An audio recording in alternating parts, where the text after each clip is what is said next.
Here's right where things go astray. My oil pump dry shaft doesn't have a retaining ring to keep it in there, so it comes out sometimes with this. And that's what happened, came out with this. So I put some fresh Permatex on it, but I don't want to wait for it to cure because I'm an idiot. So there's a pretty good chance that this is going to fall down into the oil pan. I'm going to lose it forever. Well, not forever, but I'll have to drop the oil pan, which means I'll probably have to pull the motor back out.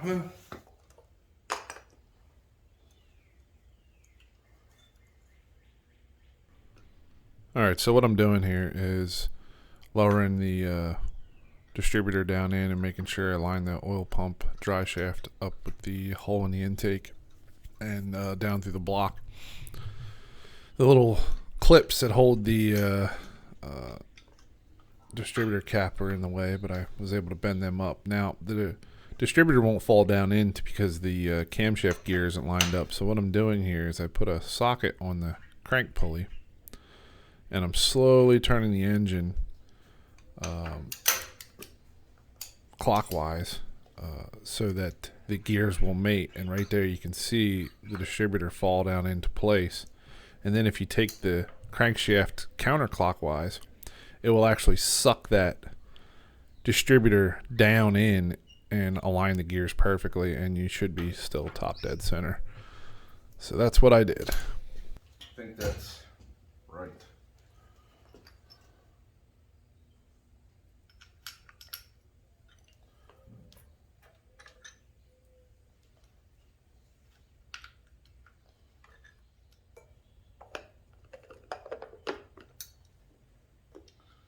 Cylinder 1, right there.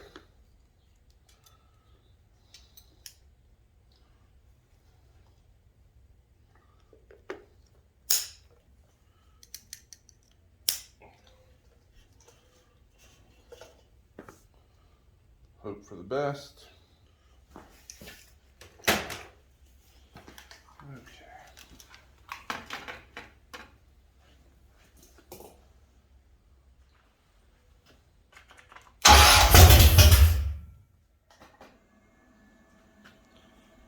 Damn, like, it's gonna run.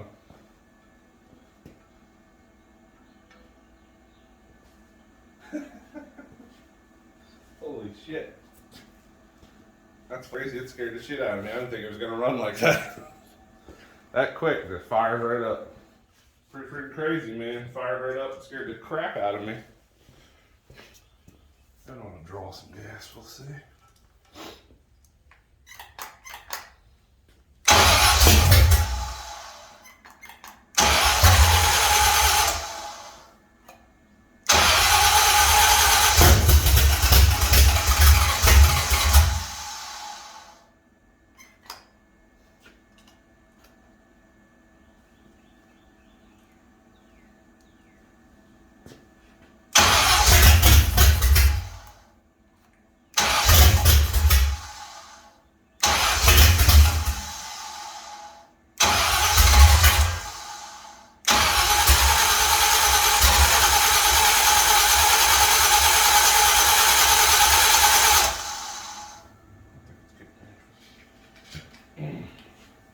Well, I guess the fuel pump ain't working.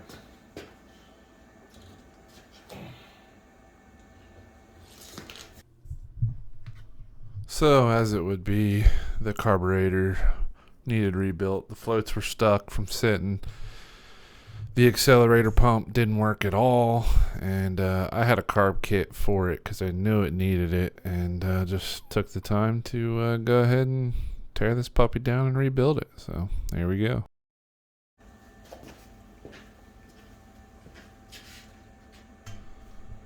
So here we go, getting ready to fire this thing up after the carburetor rebuild, and it's gonna go pretty smooth, I think. We'll see what happens here, but if I remember correctly, this thing just fires right up and comes to life, and it kind of scares me when it does it because I don't expect it. And with straight headers in the garage, it echoes and it's really loud. But man, talk about an adrenaline rush when an engine fires up. And I don't know, it's just something about it. Really hits you in the chest.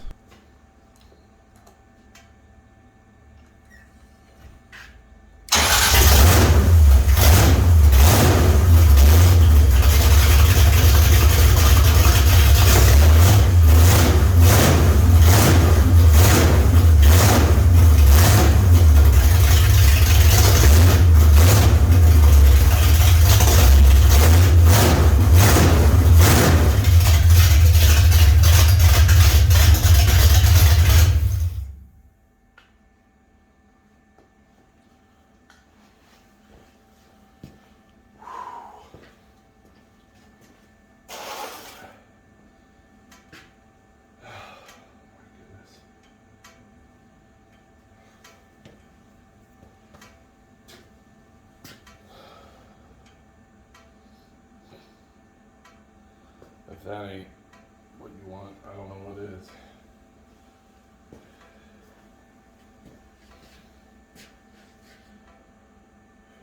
Oh, man.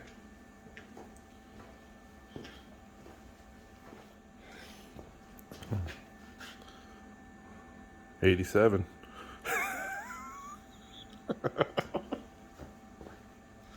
Normally it's like 60. Whew, my goodness gracious. So after I settled down and composed myself after that little bit of an adrenaline rush from that engine firing up, I set up the my other video recording device, which is an iPhone 13, and the only props I'm going to give an iPhone is the microphones on them with loud noises sound way better than my Android, but that's the only props I'm going to give an iPhone. Here we go.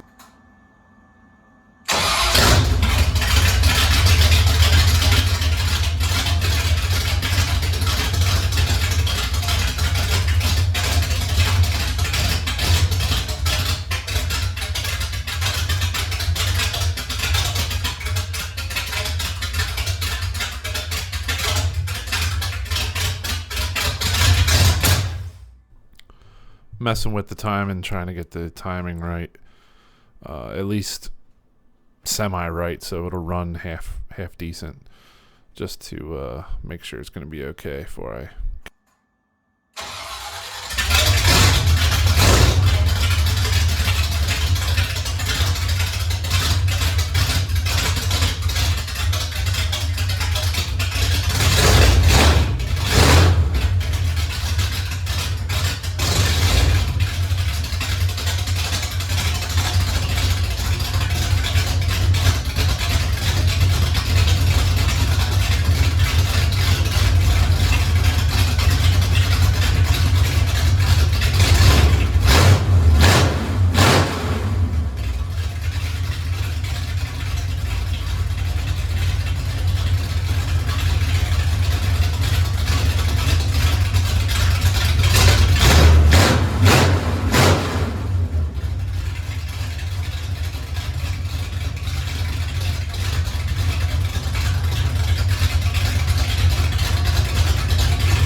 The old 390 sounds pretty good, I have to say.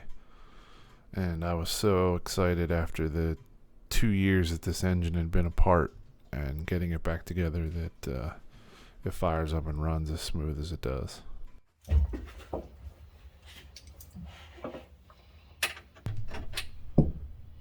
Here we are back in the cab. I got the pedals installed. I put the steering column back in, and I started putting the wiring harness back in. and just trying to get things wrapped up little by little every day after work and on the weekends, trying to get things put back together. As you can see, I put sound deadening all in the inside of the cab, which if you don't have that in your truck, you need to get it, because it's a game changer for real. It's so much different inside the cab of that truck, especially when you have a loud V8, and it's just so quiet. It feels like you're riding in a modern vehicle. That's how smooth and quiet it is inside. Now I got to mount that base plate with the rubber grommet around the bottom of the steering column. It just kind of holds a rubber boot in place that seals off the outside to the inside of the cab, and it just gets held in place with some kind of like self-drilling screws that Ford used from the factory.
All this little stuff is time consuming as shit.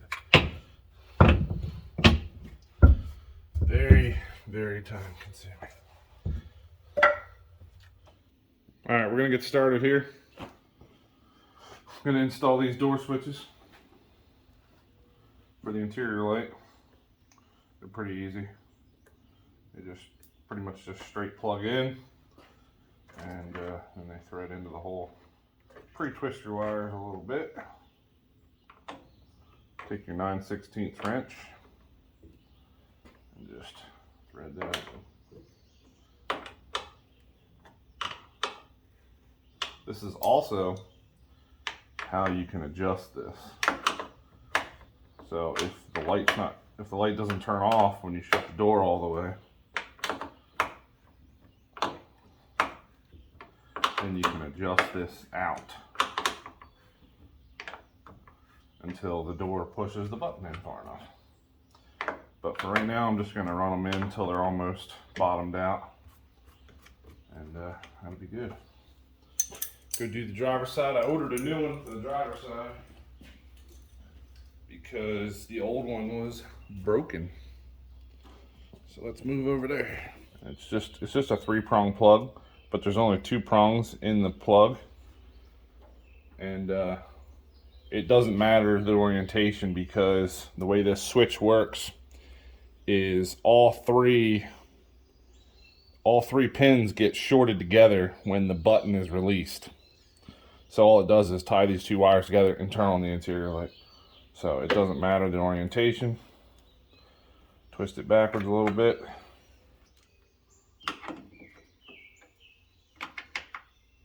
Those are in. All right. So now I think I'm gonna put the cab on the chassis. I think it's that time. I don't want to procrastinate any longer.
This is right where things get a little hairy.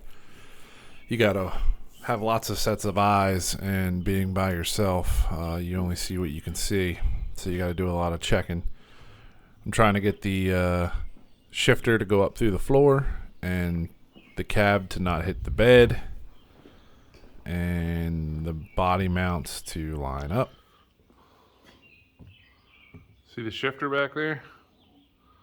It's got to come on the front side of that e-brake cable. That is that's no good. Now this can be moved.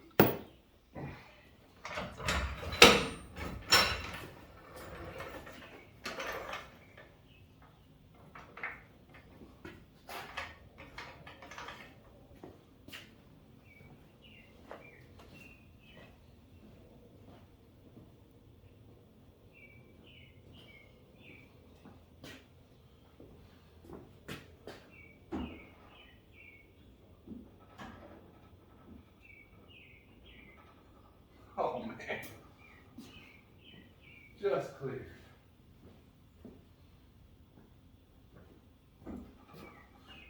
Yeah, I know. I can take the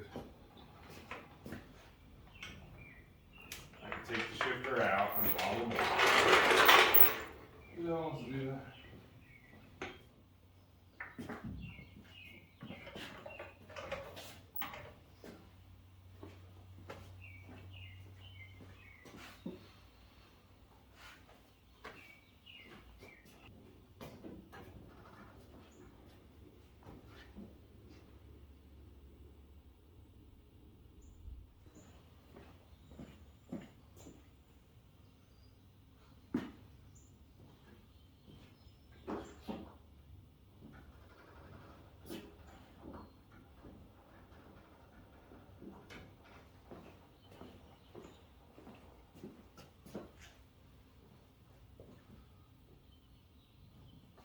Shit's tight, man.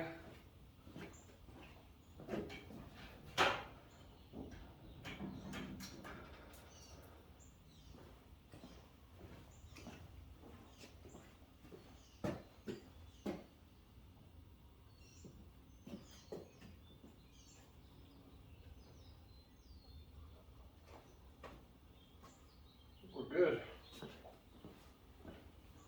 Once you have the cab sitting down, then you can shimmy it around and get it lined up with your bed and your body bolts. That's what I need, body bolts. I think I might have long enough bolts, but that's the only bolts I haven't bought yet. Hopefully, this is the last time I take this cab off. At least for a while. The rear cab body bolts I'm going to reuse. They actually go right in.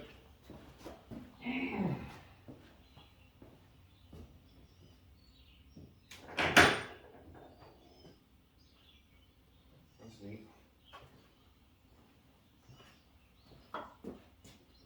The front holes are lined up perfectly too.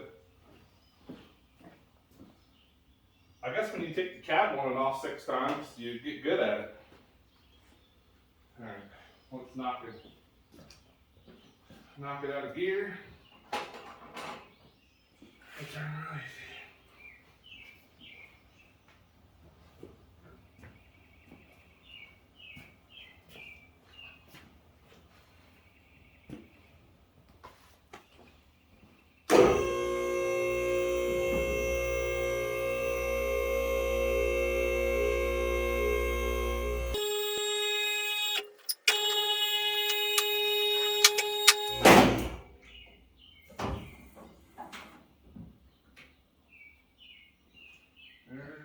easy.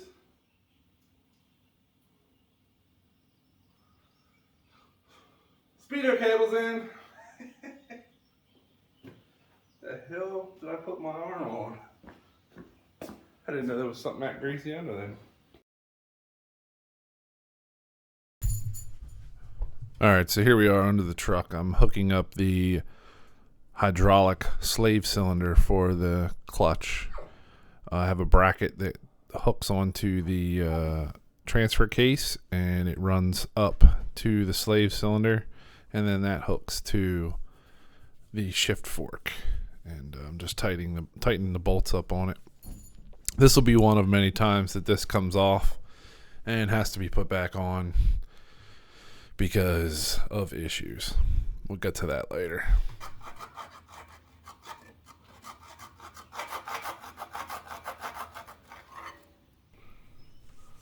So here I'm trying to file down the oil pan lip that is coming in contact with the header pipe. And then I take a ratchet strap and hook to the header pipe and try to pull it away from the oil pan just to tweak it a little bit. And that works a little bit. And filing the oil pan works and gets me a little bit of clearance. But it's just something I didn't notice before I put the engine in the chassis. But problems that persist, you have to overcome, and we'll figure it out. So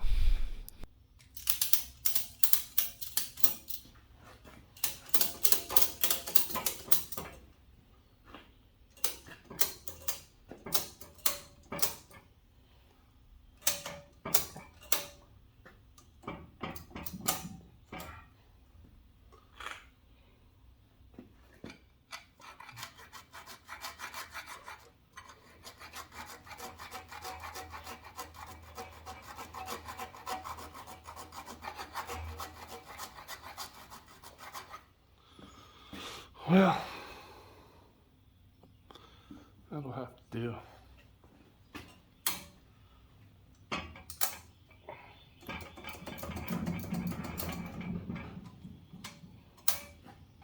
Nobody said they would fit perfect, but that's better. It's not hitting anymore.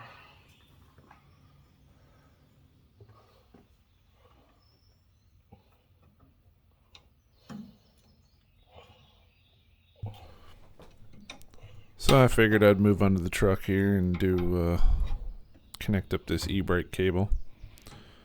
While I was under here, might as well get it done. Loop that through the lever, and then you have the two individual cables that come from the back wheels. They thread onto a piece of rod that has an S-bend in it that goes in the hole on that pivot bracket, and that pivot bracket is what gives you the leverage you need to apply the parking brakes. And those nuts that go on that bolt are your adjustment for your parking brakes. I'm going to end this video here, but I want to say thanks for watching, and we'll catch you on the next video.